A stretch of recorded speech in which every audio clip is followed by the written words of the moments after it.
उत्तर प्रदेश हमारी जमीन है। अब हम किसी के दरवाजे नहीं जा रहे हैं, हम अपनी ताकत बना रहे हैं। जिसको आना वो हमारे दरवाजे आए। आजाद समाज पार्टी के दरवाजे सभी के लिए खुले हुए हैं, भारतीय जनता पार्टी को छोड़ दो। मैं किसी को भीड़ का स्थानीय बनाना चाहता। जिसके मुद्दे हैं, जिसकी इतनी संख्या पारी, उसको इतनी हिस्सेदारी। नाम भी लेना है, काम भी देना है, सम्मान भी देना है, हिस्सेदारी भी देनी है। तो जिनके अलग अलग विषय हैं, उनके अलग अलग विषयों पर चर्चा होनी चाहिए। लड़ाई हम लोग मिलकर लड़ेंगे। जिसको रोका नहीं जा सकता, उसके खिलाफ इस तरह के तमाम तरह की साजिशें होती हैं। इन साजिशों से आजाद समाज पार्टी डरने वाली। जिनसे विरोध है उनसे कोई समझौता नहीं, जिनसे समझौता है उनसे कोई संघर्ष नहीं। बहुजन आइडियोलॉजी के लोग हैं, अपने विचारधारा के साथ खड़े हैं। जो भाजपा को उठाना चाहते हैं, उन सब लोगों को हमारे साथ आकर मदद करनी चाहिए। वो अपने राजनीतिक एजेंडे पे जहां तक उनको सूट करेगा वहां तक बोलेंगे, और हम वहां तक बोलेंगे जहां तक देश के हर व्यक्ति तक आवाज जाए। आतंकी मारे गए, इसका मतलब इसका श्रेय तो सरकार ना ले, ये तो श्रेय सेना को जाना चाहिए, या इसका श्रेय भी सरकार के लोग लेंगे। मुझे जिसका योगदान था उसके विषय में कहना था। मैंने कहा माजिद खान के बारे में भी, आदिल शाह के बारे में और कश्मीरियों के बारे में भी, जिन्होंने जो पर्यटक वहां रह गए थे, डरे सहमे थे, उनको परिवार मान के उनको आसरा दिया, उनका साथ दिया, उनको एहसास कराया। हर जिले में लगभग 300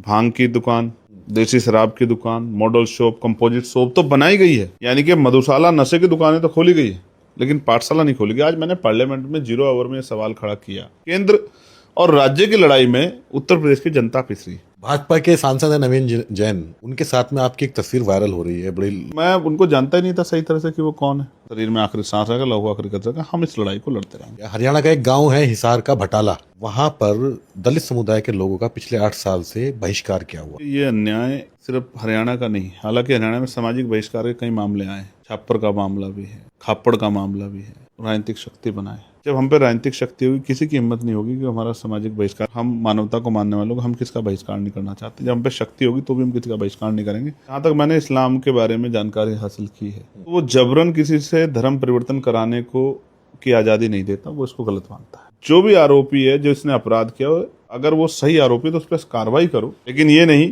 कि कहीं एक ने अपराध किया तो बुलडोजर चलेगा और दूसरे ने अपराध किया तो उसको मिठाई खिलाई जाएगी। एक व्यक्ति के साथ उसकी मॉब लिंचिंग हुई तो उसको 50 लाख का मुआवजा मिलेगा, और एक व्यक्ति के साथ मॉब लिंचिंग हुई उसकी FIR भी दर्ज नहीं होगी। लूटे पीटे लोगों को एकजुट करने का प्रयास कर रहा हूँ। आप साथ क्यों नहीं हो जाते हो इंडिया के? उनमें से तो उन्हीं के कई टुकड़े हो गए हैं, तो वो तो खुद ही अलग अलग हो रहे हैं। तो जो खुद ही अलग अलग हो रहे हैं तो उनको मैं क्या जोड़ने काम करूँगा जाके? अंदाज किया जा सकता है, लेकिन भूला नहीं जा सकता, क्योंकि एक सीट लगभग हम 4000 वोट से हारे। कुछ पार्टियों ने थोड़े से वोट हमारे ना काटे होते तो वो सीट हमारा विधायक वहां होता। हम 3 सीटें राजस्थान की बहुत नजदीक से हारे, 5000 से 7000 से 11000। मध्य प्रदेश की भी एक सीट हम लगभग 11000 वोट से हारे।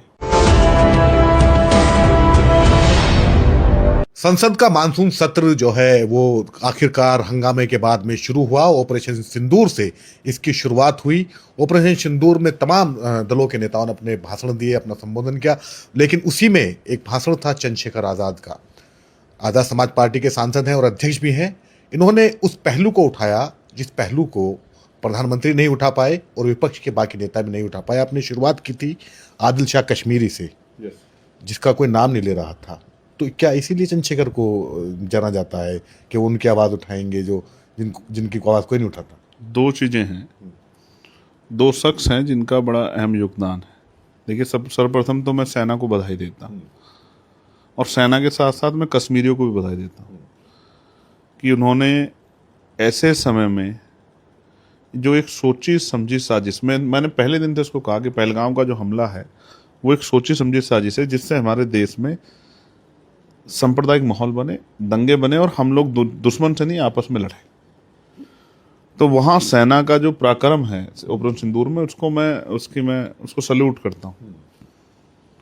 और जो आज हमारे बीच में नहीं है, देश के आम नागरिक रहे हों, पहलगाम के वो पर्यटक रहे हों, या सेना के जवान रहे, उनके परिवार के प्रति जो है मैं उनको श्रद्धांजलि भी देता हूँ। उनके परिवार के प्रति अपना जो है आदरांजलि पेश करता हूँ। प्रकृति से प्रार्थना भी करता हूँ कि प्रकृति की अनुकंपा आशीर्वाद उनके साथ रहे। रही बात आदिल शाह की या माजिद खान की, एक वो इस घटना में ये 2 शख्स जिन्होंने अपनी जिम्मेदारी को अदा किया, इन दोनों पे सभी को बोलना चाहिए था। मेरी राय ये थी, लेकिन सब ने नहीं बोला, लेकिन मैं इसको जिम्मेदारी मानता हूँ, इसलिए मैंने माजिद खान का भी जिक्र किया और आदिल शाह का भी। पोनी ऑपरेटर का भी और उस ड्राइवर का भी, जिसने अपनी जान पर खेल के जो है उन हिंदू परिवारों को बचाने का प्रयास किया, जो वहाँ पर्यटक के रूप में गए थे, जिन्होंने अपनी इंसानियत की जिम्मेदारी को अदा किया। मैंने पूछा कि सरकार उनको क्या सम्मान देगी। तो क्या ये जो गृह मंत्री है हमारे, उन्होंने जैसे नाम नहीं लिया, वो बार बार कहते रहे अपने संबोधन में धर्म पूछ कर मारा, रक्षा मंत्री ने भी कहा धर्म पूछ कर मारा, तो आप जो नाम ले रहे थे आप भी किसी चीज को साध रहे थे? नहीं, देखिए एक चीज समझिए, वो अपने राजनीतिक एजेंडे पे जहां तक उनको सूट करेगा वहां तक बोलेंगे, और हम वहां तक बोलेंगे जहां तक देश के हर व्यक्ति तक आवाज जाए, जिसका जितना योगदान है। जैसे मैंने सेना के सम्मान की बात की, आप देखिए जिस दिन डिबेट हो रही थी, चर्चा हो रही थी, उस दिन ऑपरेशन महादेव हुआ, और सरकार का ये कहना था कि हमने उन तीनों, और इस पे गृह मंत्री जी ने अपनी तरफ से एविडेंस भी रखे कि उन तीनों पहलगांव के आतंकियों को हमने मार दिया। कई लोगों ने कई तरह के सवाल खड़े किए। मैंने कुछ दिन पहले अखबार में पढ़ा था कि पहलगांव का जो मुख्य आतंकी था सुफियान, वो पाकिस्तान में भाषण देता हुआ देखा गया, और फिर उसके साथ ये हुआ। तो मैंने पार्लियामेंट से कहा कि अब तो सरकार यहाँ है और वहां आतंकी मारे गए, इसका मतलब इसका श्रेय तो सरकार ना ले, ये तो श्रेय सेना को जाना चाहिए, या इसका श्रेय भी सरकार के लोग लेंगे कि भाई हमने इनका योगदान क्या है। हमारे सेना की वीरता का कोई तोड़ ही नहीं। मैंने कहा कि अगर सेना को खुली छूट मिली होती तो शायद भविष्य में इस तरह का इतिहास, इस तरह की जो है लोग जानते पढ़ते कि शायद कोई दुश्मन हमारे लोगों पे आंख उठाने की हिम्मत नहीं कर पाता।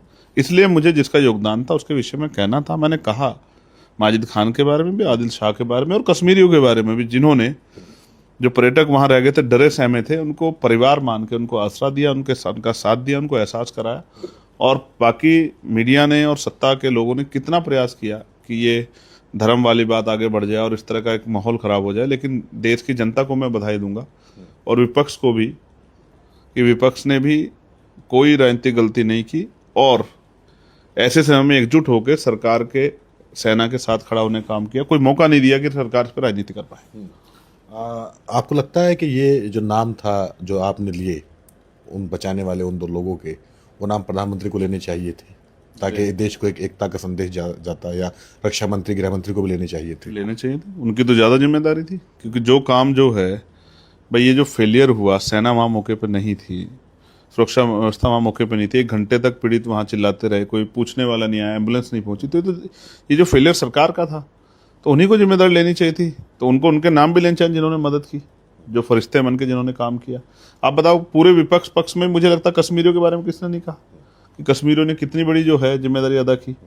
और मैं धन्यवाद दूंगा उन तमाम लोगों का जिन्होंने समझदारी दिखाते हुए इस माहौल को जो बिगाड़ने का प्रयास किया, उसको नहीं बिगड़ने दिया।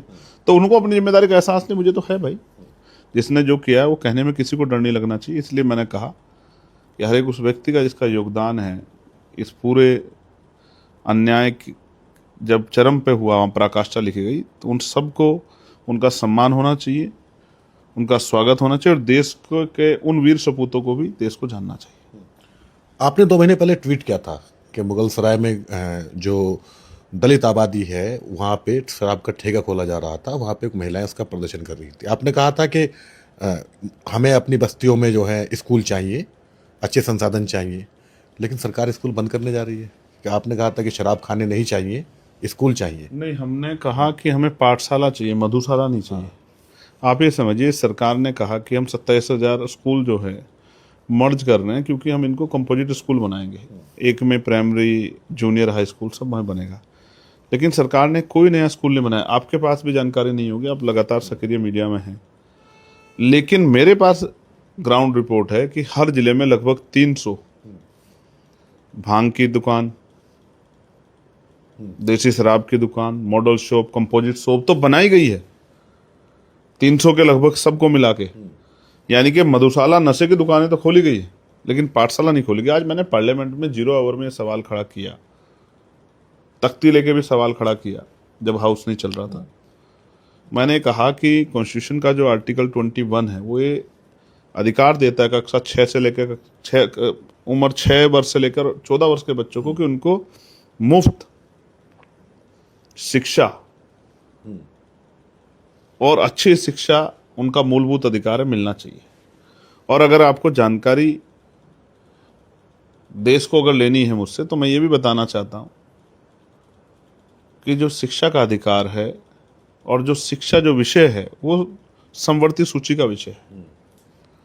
समवर्ती सूची यानी कि उस पर राज्य और केंद्र दोनों कानून बना सकते हैं। कॉन्स्टिट्यूशन का आर्टिकल 254 ने कहता है कि जब राज्य और केंद्र के कानूनों में टकराव हो तो केंद्र के कानून को मानना अनिवार्य होगा। तो 2009 में राइट टू एजुकेशन कानून बना, जो कहता है कि 1 किलोमीटर से दूर के अंदर स्कूल होना ही चाहिए। आप तो 3 किलो 4 किलोमीटर दूर कर दिया, तो यानी कि आप केंद्र और राज्य की लड़ाई में उत्तर प्रदेश की जनता पिस रही।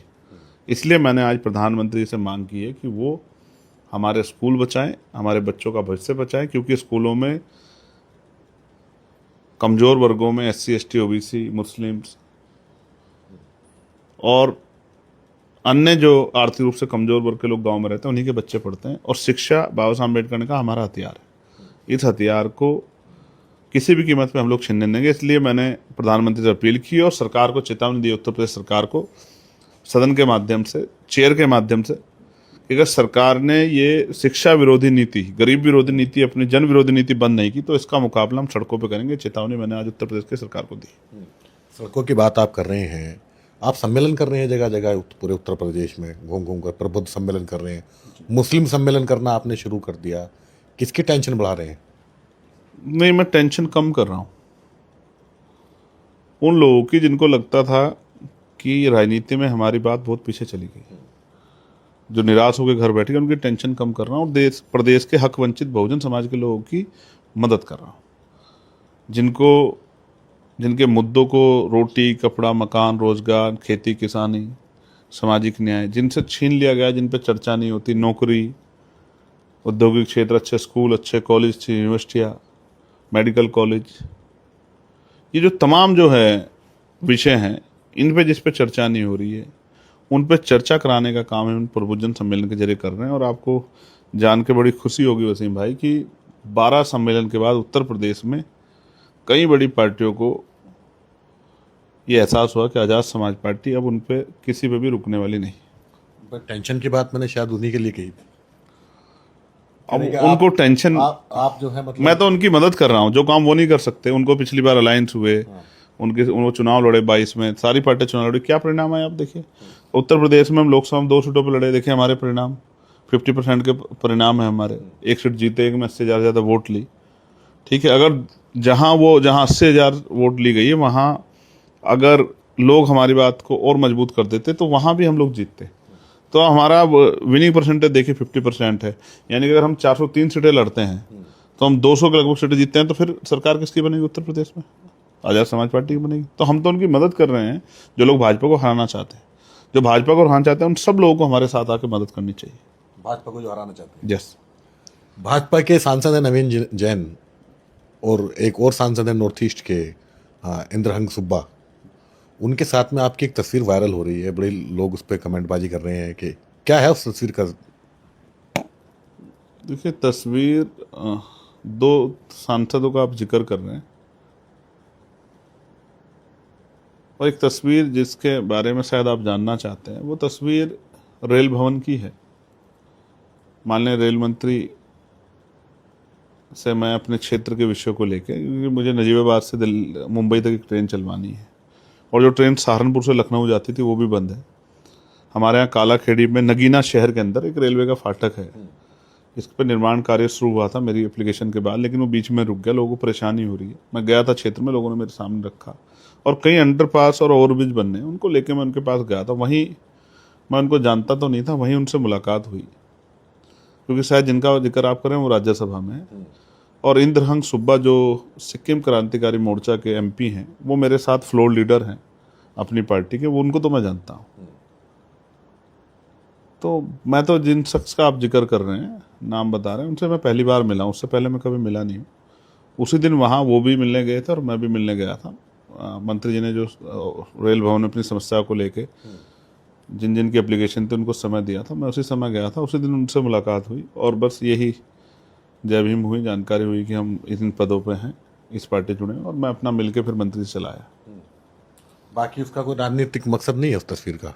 वो उन्होंने ही पोस्ट करी उस तस्वीर को सोशल मीडिया पर, आपके हैंडल से तो पोस्ट नहीं हुई। नहीं, मैं उनको जानता ही नहीं हूँ उस तरह से कि भाई मेरे उनके कोई बहुत अच्छे रिश्ते हों या मैं पूर्व मिला हूँ। पहली बार मैं उनसे वहीं मिला, उन्होंने इंट्रोडक्शन दिया, मैं तो जानता भी नहीं, राज्यसभा के मेंबर है। तो उन्होंने पोस्ट की होगी, मुझे तो जानकारी भी आपसे मिल रही है कि उन्होंने जो है पोस्ट की। और पोस्ट की तो इसमें कोई चोरी भी नहीं है, उन्होंने अपनी जो है भावनाएं जो है वो व्यक्त की। भाई अगर मैं आपसे मिला और उन्होंने वो पोस्ट की है तो इसमें कोई चोरी तो नहीं है। लेकिन मैं उनको जानता ही नहीं था सही तरह से कि वो कौन है। मैंने तो आपके द्वारा जब बताएगा तब फिर उसको जो है कंसिडर किया कि वो कौन है। और मैं फिर स्पष्ट कर दूं कि हमारा वैचारिक विरोध जो है, जिनसे विरोध है उनसे कोई समझौता नहीं, उनसे समझौता है, उनसे कोई संघर्ष नहीं। बहुजन आइडियोलॉजी के लोग हैं, अपने विचारधारा के साथ खड़े हैं। फूले, साहू, पेरियार, अंबेडकर, मान्यवर काशीराम साहब की विचारधारा को मानने वाले लोग हैं और अपनी विचारधारा पर बढ़ने बैठने वाले लोग हैं। उससे किसी तरह कोई समझौता हम लोग बर्दाश्त नहीं कर सकते। और मैं ये कहना चाहता हूँ,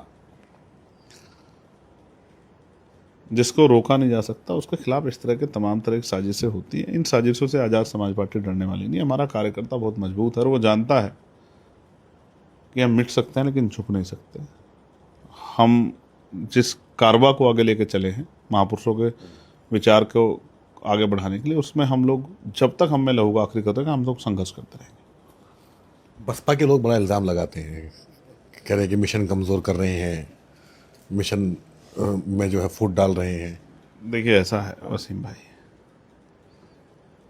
हालांकि मैं उनका नाम भी नहीं लेना चाहता, अब आपने नाम लिया है। उनके पास यही काम है कि वो आज़ाद समाज पार्टी के कार्यकर्ताओं ने क्या किया क्या नहीं किया, चंद्रशेखर ने, इस बात पे वो अपना टिप्पणी करते रहें। और हम पे ये काम है, उनकी राजनीति यहीं तक और हमारी राजनीति यह है कि उत्तर प्रदेश या देश में जब भी कहीं किसी के साथ अन्याय हो उसकी हम लोग आवाज़ बने, उसकी आवाज़ को उठाएं। और उत्तर प्रदेश में जो अन्याय हो रहा है उस अन्याय को रोकने के लिए हम उत्तर प्रदेश में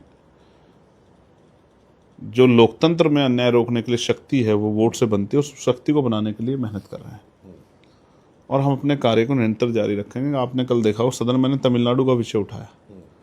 अब तमिलनाडु में हमारा राजनीतिक संगठन नहीं है, लेकिन वहाँ के लोगों की भी कोई समस्या होती तो वो आती है, हम उस विषय को भी उठाते हैं। छत्तीसगढ़ में कोई समस्या होती है, छत्तीसगढ़ में भी आपने देखा सतनामी समाज के 250 बच्चे जेल गए थे, एक आंदोलन वहाँ हुआ था, उसमें विवाद हुआ और मैं वहाँ 3 बार गया। मैंने पार्लियामेंट में विषय उठाया, उनकी बेल भी हुई, उन सब लोगों ने मेरा धन्यवाद भी किया। राजस्थान का विषय हो, झालावाड़ का, जिसके लिए मैं जिन सीढ़ियों से लोग जूते रख के जाते हैं उन सीढ़ियों पर बैठ के मैं और हमारे साथी हनुमान जी और हमारे साथी जो हैं वो प्रोटेस्ट कर रहे थे, बहन इकरा भी थी। ये इस बात का उदाहरण है कि आज़ाद समाज पार्टी, बिहार का विषय माँ बोधि बुद्ध विहार का, बोध गया का, उस विषय को लेकर लगातार हम लोग जो हैं, मैंने पार्लियामेंट में भी उसको उठाया। तो मैं आपको इसलिए मैंने 3-4 स्टेट गिराए। एक अभी हरियाणा के लिए मैं गया था, मौली गांव में एक विवाद हुआ था बारात को लेके। ये इसलिए मैंने आपको गिनाया कि आज़ाद समाज पार्टी का भीम आर्मी काम पूरे देश के अंदर है और वहाँ से जो भी विषय आते हैं उनके लिए हम लोग 24 घंटे तैयार हैं। हमारा काम ही है, बाकी कोई आरोप लगाए कोई इधर की वजह से हमें कोई फर्क नहीं पड़ता। हम अपना काम करें और जब तक हमें, फिर मैं कह रहा हूँ, हिम्मत रहेगी, हमारे में शरीर में आखिरी सांस रहेगा, लहू आखिरी कतरा का, हम इस लड़ाई को लड़ते रहेंगे। हरियाणा का आपने जिक्र किया, हरियाणा का एक गांव है हिसार का भटाला, वहां पर दलित समुदाय के लोगों का पिछले 8 साल से बहिष्कार किया हुआ है। कई बार आयोग बना, जांच भी हो रही है, सब कुछ हुआ और बहुत से बच्चे ऐसे हैं कि उनकी पढ़ाई छूट गई है। देखिए ये अन्याय सिर्फ हरियाणा का नहीं, हालांकि हरियाणा में सामाजिक बहिष्कार के कई मामले आए, छापर का मामला भी है, खापड़ का मामला भी है और भी कई मामले, ये मौली का भी बहिष्कार जैसा ही मामला हुआ है। तो मैं इसमें समझता हूँ कि मैंने वहाँ के संगठन से अपील की है कि वो राजनीतिक शक्ति बनाए। जब हम पे राजनीतिक शक्ति होगी, किसी की हिम्मत नहीं होगी कि हमारा सामाजिक बहिष्कार है, क्योंकि संविधान हमें इतनी शक्ति देता है कि वो हमें अवसर की समता देता है, समानता का अधिकार देता है, शिक्षा लेने का, नौकरी रोजगार करने का, आगे बढ़ने का तमाम अधिकार देता है। बस हम अगर अपनी वोट की वैल्यू समझ के राजनीतिक शक्ति बना लें तो किसी की हिम्मत नहीं पड़ेगी। कि वो हम पे अन्याय कर सके, हमारा बहिष्कार कर सके। और हम मानवता को मानने वाले लोग हम किसका बहिष्कार नहीं करना चाहते। जब हम पे शक्ति होगी तो भी हम किसी का बहिष्कार नहीं करेंगे। बस हम चीज़ें सबके लिए आसान करेंगे, सबको अच्छी शिक्षा मिले, सबको अच्छी चिकित्सा मिले, सबको रोजगार मिले, महिलाओं को सशक्तिकरण हो, महिलाओं को रोजगार मिले, अच्छे कॉलेज बने, अच्छे यूनिवर्सिटी बने, अच्छे मेडिकल कॉलेज बने, अच्छे इंफ्रास्ट्रक्चर आए, अच्छे जो क्षेत्रों में जहाँ रोजगार के लिए अवसर है वहाँ दुग्ध धंधे लगे, किसानों को उनकी आमदनी जो है वो बढ़े, और भी जो है कानून व्यवस्था अच्छी हो, भर्तियां जो निकले वो निष्पक्ष हों, जुल्म जाति जो हो रही है दलितों, पिछड़ों, मुसलमानों पे ये रुके, कानून का राज स्थापित हो, बैकलॉग भरा जाए, लोगों के जीवन में खुशहाली आए, उनके आंसू जो हैं वो उनके आंसू उनकी आंखों से दूर हों और उनके चेहरे पे ऐसे आए, इसीलिए हम लोग काम कर रहे हैं। अच्छा, उत्तर प्रदेश में धर्मांतरण का बड़ा मामला चल रहा है। एक छांगुर बाबा हैं, उसके बाद में फिर एक और है, फिर आगरा का मामला आया, फिर एक और आपने भी ट्वीट किया था कि उन्हें फंसाया जा रहा है जौनपुर का। एक क्या है ये हकीकत? देखिए, कुछ मामलों में कुछ लोगों द्वारा इस तरह का संगठित अपराध किया गया है और कुछ जगह इनकी वजह से निर्दोष लोग जो है, जो राजनीतिक कारण से या गांव में किसी विवाद कारण, ऐसे लोगों को भी निशाना बनाया जा रहा है। जिन लोगों ने जानबूझ के किया है उनके प्रति मेरी कोई संवेदना नहीं, उन पर तो इतनी सख्त कार्रवाई होनी चाहिए। क्योंकि जहां तक मैंने इस्लाम के बारे में जानकारी हासिल की है तो वो जबरन किसी से धर्म परिवर्तन कराने को की आज़ादी नहीं देता, वो इसको गलत मानता है। आप मुझसे बेहतर इस विषय को जानते होंगे, हो सकता है अगर मैं कोई गलत कह रहा हूं तो आप मुझे बता दें।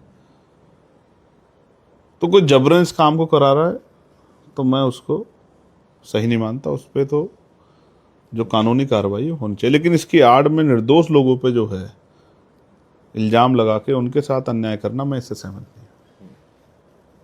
इस पे मेरा सख्त रुख है कि कानून का सम्मान होना चाहिए, लेकिन कानून को हथियार बना के किसी निर्दोष के साथ अन्याय करना, अगर ऐसा कहीं मामला के सामने आता तो उस पर हम ये सोच के कि वोट का नफा नुकसान होगा, इस बात को नहीं सोचते, फिर हम उस पर आवाज उठाते। अगर कहीं आरोपी मुस्लिम है, कोई मुस्लिम आरोपी द्वारा कोई घटना की गई, तो हमारे ये नहीं है कि राजनीतिक वजह से हम कहें कि भाई उसको छोड़ दो। जो भी आरोपी है, जिसने अपराध किया, अगर वो सही आरोपी है तो उस पर कार्रवाई करो जो कानून सम्मत बनती है। लेकिन ये नहीं कि कहीं एक ने अपराध किया तो बुलडोजर चलेगा और दूसरे ने अपराध किया तो उसको मिठाई खिलाई जाएगी। एक व्यक्ति के साथ उसकी मॉब लिंचिंग हुई तो उसको 50 लाख का मुआवजा मिलेगा, और एक व्यक्ति के साथ मॉब लिंचिंग हुई उसकी एफआईआर भी दर्ज नहीं होगी। ये जो कानून के साथ भेदभाव लोग धर्म के आधार पर, जाति के आधार पर, इस पर मेरा विरोध है। कई बार सरकार ने मुआवजे के आधार पर जो गैर बराबरी की है, ये गलत है, ये नहीं होना चाहिए। अच्छा, लखनऊ में आपने जो सम्मेलन किया था उसकी चर्चा काफ़ी रही जी, ख़ासतौर से राजनीतिक गलियारे में।